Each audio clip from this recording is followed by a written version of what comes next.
തദ്ദേശ തെരഞ്ഞെടുപ്പിൽ വമ്പൻ തിരിച്ചുവരവുമായി UDF. ഫലം വന്ന 500-ലധികം പഞ്ചായത്തുകളിൽ UDF ഭരണത്തിലേക്കാണ്. ജില്ലാ പഞ്ചായത്തുകളിൽ 7 ഇടങ്ങളിലും കോർപ്പറേഷനുകളിൽ 6 ഇടങ്ങളിലും UDF കരുത്തുകാട്ടി. മുനിസിപ്പാലിറ്റികളിൽ 58 UDFന്റെ തേരോട്ടമാണ്. LDFന്റെ പല കുത്തക പഞ്ചായത്തുകളും തകർത്ത് തരിപ്പണമാക്കി ആണ് UDFന്റെ മുന്നേറ്റം. തിരുവനന്തപുരത്ത് നിന്ന് വിജിൻ വായന്തോട് കൂടുതൽ വിവരങ്ങൾ പങ്കുവെക്കാൻ കൊച്ചിയിൽ നിന്ന് MK ഷുക്കൂർ, ഒപ്പം തന്നെ കോഴിക്കോട് നിന്ന് മുഹമ്മദ് അസ്ലമും നമ്മോടൊപ്പം ചേരുന്നു. 3 റീജിയനിൽ നിന്നുള്ള പൊതുവായ വിവരങ്ങൾ പങ്കുവെക്കാനാണ് റിപ്പോർട്ടർമാർ തത്സമയം ചേരുന്നത്. ഏറ്റവും അവസാനത്തെ അപ്ഡേറ്റ് പരിശോധിച്ചാൽ ഗ്രാമപഞ്ചായത്തുകൾ UDF 448, LDF 371 എന്നതാണ് നില. അടിസ്ഥാന മൂഡ് എന്ന് പറയുന്നത് അതാണ്. വിജിൻ വായന്തോട് തിരുവനന്തപുരത്ത് നിന്ന്. വിജിൻ, എന്താണ് പൊതുവായി ഈ തെരഞ്ഞെടുപ്പ് ഫലത്തെ നമുക്ക് കാണാൻ കഴിയുക? തിരുവനന്തപുരത്തിന്റെ കാര്യവും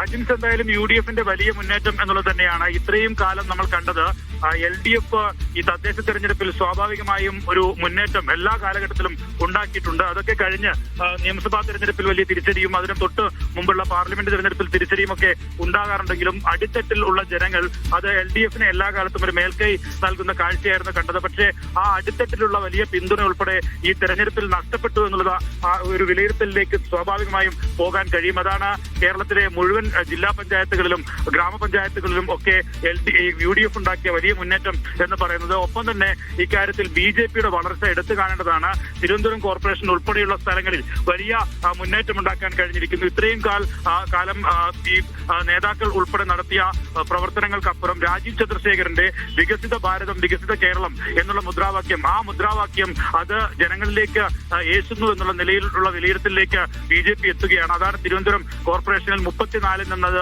49 സീറ്റിലേക്ക് ഉയർത്തിയിരിക്കുന്നു അവരുടെ ഭൂരിപക്ഷം എന്നുള്ളതാണ്. നേരത്തെ തന്നെ അവർ പ്രഖ്യാപിച്ചിരുന്നത് 45-ന് മുകളിൽ സീറ്റ് നേടി അധികാരത്തിൽ വരുമെന്നുള്ളതാണ്. ആ വാക്ക് കൃത്യമായി പാലിക്കപ്പെട്ടിരിക്കുന്നു എന്നുള്ളതാണ്.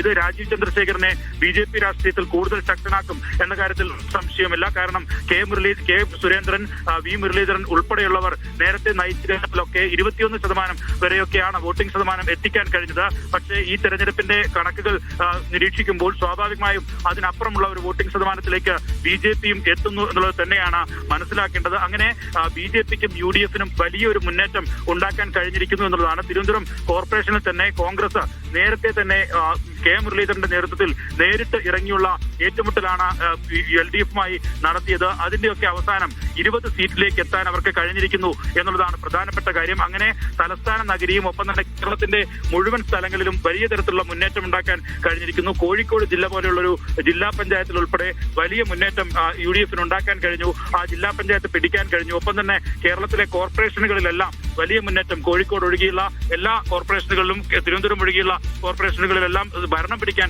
കഴിഞ്ഞു. ഒപ്പം തന്നെ തിരുവനന്തപുരം ഉൾപ്പെടെയുള്ള കോർപ്പറേഷനുകളിൽ വലിയ മുന്നേറ്റം ഉണ്ടാക്കാനും കഴിഞ്ഞു. അങ്ങനെ സെമി ഫൈനലിന് തൊട്ട് മുമ്പ് തന്നെ ഫൈനലിന് തൊട്ട് മുമ്പുള്ള സെമി ഫൈനലിൽ വലിയ തരത്തിലുള്ള വിജയം നേടിയാണ് ഇപ്പോൾ UDF നിൽക്കുന്നത്. സ്വാഭാവികമായും ഇനിയുള്ള ദിവസങ്ങൾ അതിന്റെ ഒരു മേൽക്കൈ UDFന് ലഭിക്കുമെന്ന കാര്യത്തിൽ സംശയമില്ല. LDF നേതാക്കളുടെ പ്രതികരണം ഇതുവരെയും വന്നിട്ടില്ല. ഏത് തരത്തിലാണ് ഈ തെരഞ്ഞെടുപ്പിലെ തിരിച്ചടി അവർ വിലയിരുത്താൻ പോകുന്നത് എന്നുള്ളതാണ് ഇനി അറിയേണ്ടത്. എന്തായാലും നിലവിലെ ഒരു അവരുടെ ഭാഗത്തു നിന്നുള്ള പ്രതികരണം സ്വാഭാവികമായും വലിയ തിരിച്ചടിയാണ് എന്നുള്ള കാര്യത്തിൽ അതിൽ ഒരു പഠനം നടത്തുക എന്നുള്ള തരത്തിൽ ഒക്കെ ആയിരിക്കും. കൊച്ചിയിൽ നിന്ന് ചേർന്ന് ഷുക്കൂർ, നമ്മൾ ഇന്നലെ സംസാരിച്ചതാണ് കൊച്ചിയുടെ കാര്യം. കൊച്ചി ആദ്യം കണ്ടപ്പോൾ UDFന് ഒരു സാധ്യതയുമില്ല എന്ന് തോന്നിയെങ്കിലും വലിയ തിരിച്ചുവരവ് കൊച്ചിയിൽ നടത്തി UDF എന്നത് ഏറ്റവും ശ്രദ്ധേയമായ പോയിന്റുകളൊന്നാണ് ഇന്നത്തേത്. രണ്ടാമത്തെ തൃശ്ശൂരാണ്, മൂന്നാലപ്പുഴ.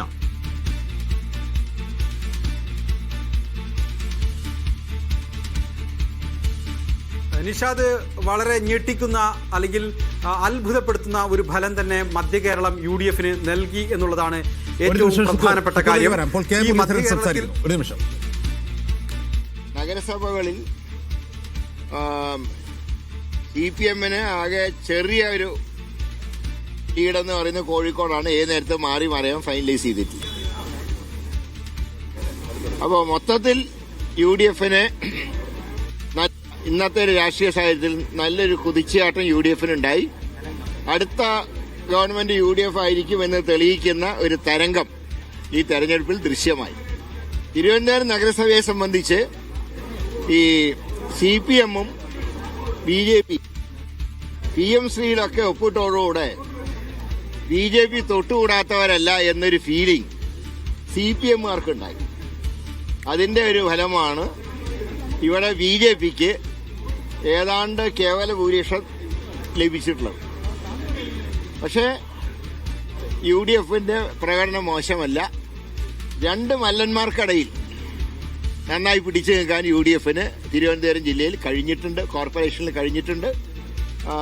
കഴിഞ്ഞ ഗണത്തിനേക്കാൾ ഇരട്ടി സീറ്റ് ഇത്തവണ വിജയിച്ചു. അപ്പോൾ ഈ BJPയുടെ ഒരു വിജയം താൽക്കാലികമാണ്.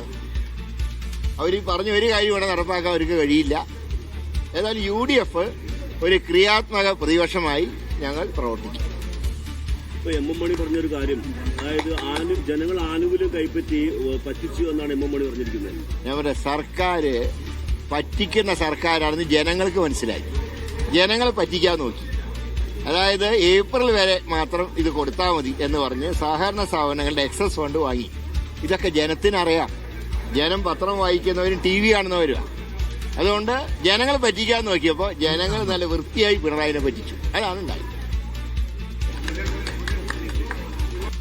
കെ മുരളീധരൻ തിരുവനന്തപുരത്ത് മാധ്യമങ്ങളോട് സംസാരിക്കുകയായിരുന്നു. ഇത്തവണ തിരുവനന്തപുരം കോർപ്പറേഷന്റെ ചുമതല കെ മുരളീധരനായിരുന്നു. നില മെച്ചപ്പെടുത്തിക്കൊണ്ട് കോൺഗ്രസ് നിൽക്കുന്നു എന്നത് ശ്രദ്ധിക്കേണ്ട കാര്യമാണ്.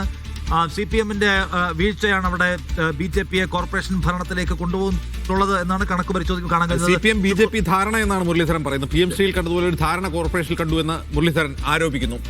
ഷുക്കൂറിലേക്ക് പോകുന്നു. ഷുക്കൂർ, ഈ മധ്യകേരളം ഇക്കുറി UDFന്റെ വിജയത്തിൽ വളരെ നിർണായകമായ പങ്കുവഹിച്ച ഒരു മേഖലയാണ്. പ്രത്യേകിച്ചും കോട്ടയം, ഇടുക്കി ജില്ലകളിലെ തിരിച്ചുവരവ്, കോൺഗ്രസിന്റെ തിരിച്ചുവരവ്, ഈ മേഖലകളിൽ ഏതൊക്കെ മേഖലകളിലാണ് UDF നേട്ടമുണ്ടാക്കിയത്?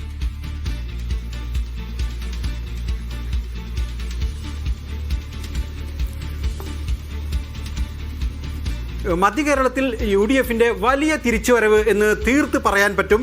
ഒരിക്കലും പ്രതീക്ഷിക്കാനാവാത്ത ഒരു മുന്നേറ്റമാണ് മധ്യകേരളത്തിൽ UDFന് ലഭിച്ചത്. ഏറ്റവും പ്രധാനം തൃശ്ശൂർ ജില്ല തന്നെയാണ്. തൃശ്ശൂർ കോർപ്പറേഷൻ വ്യക്തമായ ആധിപത്യത്തോടുകൂടി UDF പിടിച്ചടക്കുന്ന ഒരു ചിത്രമാണ് കണ്ടത്. ഒപ്പം തന്നെ തൃശ്ശൂർ ജില്ലയിൽ ഈ UDFന്റെ സംഘടനാ സംവിധാനമൊക്കെ തകർന്നു കിടക്കുന്നത് ഒരുപക്ഷെ ഉയർത്തെഴുന്നേറ്റ ഒരു പ്രതീതിയാണ് സൃഷ്ടിച്ചത്. നമുക്കറിയാം, അനിലക്കരെ അടാട്ട് പഞ്ചായത്തിൽ ഒരു വാർഡിലാണ് അദ്ദേഹം മത്സരിച്ചത്. അദ്ദേഹം വിജയിച്ചു. ഏറെക്കുറെ പഞ്ചായത്തിന്റെ ഭരണം UDF പിടിക്കുന്ന സ്ഥിതിയാണ്. ഒപ്പം തന്നെ കുന്നംകുളത്ത് നിയമസഭാ സീറ്റിൽ തോറ്റ K. ജയശങ്കർ ഒരു കാട്ടകമ്പൽ പഞ്ചായത്തിലെ ഒരു വാർഡിൽ മത്സരിച്ചിരുന്നു. അദ്ദേഹം ആ പഞ്ചായത്ത് വിജയിച്ചു എന്ന് മാത്രമല്ല, ആ പഞ്ചായത്തിന്റെ ഭരണവും പിടിച്ചു. അതൊരു പുതിയ ട്രെൻഡാണ്.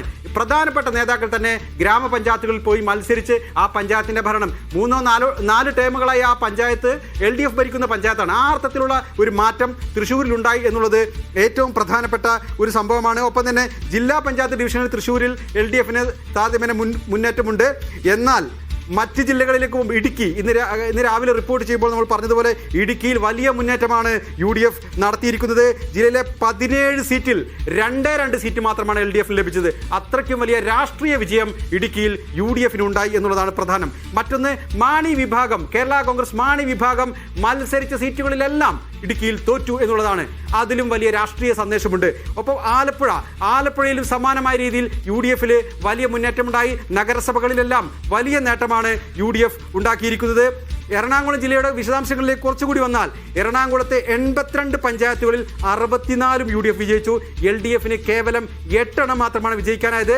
ബ്ലോക്ക് പഞ്ചായത്തുകളിൽ 14-ൽ 12 UDF വിജയിച്ചു. LDFന് 1 മാത്രം ലഭിച്ചത്. ജില്ലാ പഞ്ചായത്ത് ഡിവിഷനുകളിൽ 28-ൽ 23 UDF വിജയിച്ചിരിക്കുന്നു. കേവലം 4 LDFന് വിജയിക്കാൻ കഴിഞ്ഞ തവണ അതിന് ഇരട്ടി ഉണ്ടായിരുന്നു നമ്മൾ മനസ്സിലാക്കണം.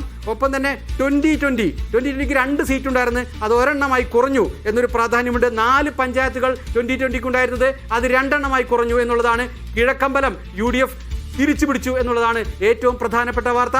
മറ്റൊരു പഞ്ചായത്തിൽ കൂടി 2020ക്ക് ഭരണം നഷ്ടമായി. എറണാകുളം കോർപ്പറേഷന്റെ കാര്യമെടുത്താൽ 76 സീറ്റിൽ 46 ഇടത്താണ് UDF വിജയിച്ചത്. സമ്പൂർണ്ണമായ ആധിപത്യം UDF എറണാകുളത്ത് നേടി എന്ന് തന്നെ പറയാം. പ്രതിപക്ഷ നേതാവിന്റെ തട്ടകത്തിൽ അദ്ദേഹത്തിന്റെ ഇലക്ഷൻ മാനേജ്മെന്റിന്റെ മികച്ച വിജയം എന്ന് തന്നെ പറയാം. കാരണം വലിയ വെല്ലുവിളി ഇവിടെ നേരിട്ടു. അവസാനം വിമതരടക്കമുള്ളവരുടെ ഒരു വെല്ലുവിളി, ആ വിമതരുടെ വെല്ലുവിളി ശക്തമായി മറികടക്കാൻ കഴിഞ്ഞു. അതുകൊണ്ട് മാത്രമാണ് 46 സീറ്റിലേക്ക് വിജയിക്കാൻ കഴിഞ്ഞത്. കഴിഞ്ഞ ഇഞ്ചോടിഞ്ച് പോരാട്ടം നടത്തി 5 സ്വതന്ത്രരുടെ കൂടി പിന്തുണയോട് കൂടിയാണ് LDF ഭരണം നടത്തിയത്. എന്നാൽ തിരിച്ചു ഇവിടെ ഇപ്പോൾ 46 സീറ്റ് UDF, 20 സീറ്റ് LDF എന്ന രീതിയിലേക്ക് മാറി. BJPക്ക് കേവലം 6 സീറ്റുകളാണ് ലഭിച്ചത്. 4 സ്വതന്ത്രരുമാണ് എറണാകുളം കോർപ്പറേഷനിലുള്ളത്. ശരി, എന്തായാലും കൊച്ചി കോർപ്പറേഷനിൽ തിരിച്ചു വന്ന UDF-ന്റെ ഒരു വിജയാഹ്ലാദം നമുക്ക് അവിടെ കാണാം. കാരണം അവരുടെ ശക്തി കേന്ദ്രമാണത്. അത് LDF-ൽ നിന്ന് അവർ തിരിച്ചു പിടിക്കുകയാണ് ചെയ്തത് എന്ന് നമ്മൾ ശ്രദ്ധിക്കേണ്ടതാണ്. അതോടൊപ്പം തന്നെ ഇടുക്കി, കോട്ടയം ജില്ലകളിൽ UDF തിരിച്ചു വന്നിരിക്കുന്നു. ആ ഇടുക്കി, കോട്ടയം ജില്ലകളിൽ UDF-ന്റെ തിരിച്ചുവരവ് കോൺഗ്രസിന്റെ കൂടി തിരിച്ചുവരവാണ്. പത്തനംതിട്ട, ഇടുക്കി, കോട്ടയം ജില്ലകളിൽ കാൽപാദത്തിനടിയിലെ മണ്ണൊലിച്ചു പോയൊരു സാഹചര്യം 2020 തദ്ദേശ തെരഞ്ഞെടുപ്പിൽ UDF-നുണ്ടായിരുന്നു. ജോസ് കെ മാണി ഫാക്ടർ, ജോസ് കെ മാണി LDF-നോടൊപ്പം ഉണ്ടായിട്ട് പോലും ഇക്കുറി UDF കരുത്ത് കാട്ടി എന്നുള്ളതാണ് ഏറ്റവും ശ്രദ്ധേയമായ കാര്യം. അതോടൊപ്പം തന്നെ തൃശൂർ കോർപ്പറേഷൻ തിരിച്ചു പിടിക്കാൻ കഴിഞ്ഞു എന്നുള്ളതും, ജില്ലാ പഞ്ചായത്തുകളിലെ മേൽക്കൈ പല ജില്ലാ പഞ്ചായത്തുകളും തിരിച്ചെടുത്തു എന്നുള്ളതും വളരെ ശ്രദ്ധേയമാണ്. ഒരുപക്ഷെ തദ്ദേശ തെരഞ്ഞെടുപ്പുകളുടെ ചരിത്രത്തിലെ UDF-ന്റെ ഏറ്റവും ഉജ്ജ്വലമായ വിജയം എന്ന് തന്നെ ഉറപ്പിച്ച് പറയാൻ കഴിയുന്ന ഒരു വിജയം.